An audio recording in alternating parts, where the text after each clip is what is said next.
The Russian Federation has amassed upwards at this time of over 100,000 ground forces, air forces, naval forces, special forces, cyber, electronic warfare, command and control, logistics, engineers, and other capabilities along the Ukraine border. An update Friday from the Pentagon on the U.S. military's preparations ahead of a possible Russian invasion of Ukraine.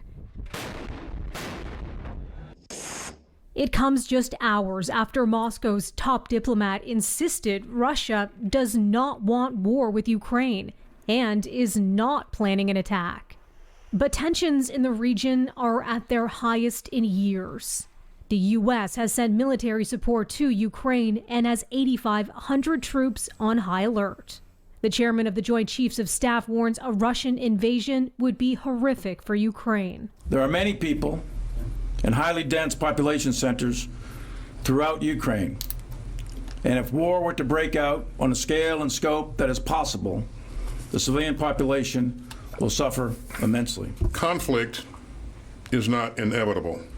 The U.S. Secretary of Defense says there's still time for diplomacy, but that the U.S. will stand with its NATO allies. He also thanked Canada for its contributions after Prime Minister Justin Trudeau announced this week that the Canadian training mission in Ukraine is growing and being extended. We are in constant communication with Canada and the UK and everyone that's providing assistance to Ukraine. Another appeal, though, for an end to panic coming from Ukraine's president. While he notes threats from Russia are constant, there are no tanks in the streets, he says, and his country is not a sinking Titanic. Ukrainians honoring fallen soldiers Friday, including those killed in conflict with pro-Russian rebels.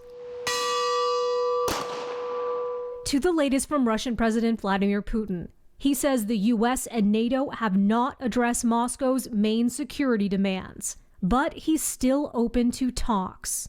The West has repeatedly rejected Russia's requests that include banning Ukraine from joining NATO.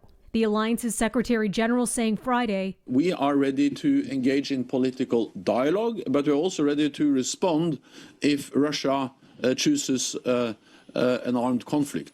Melissa Duggan, City News.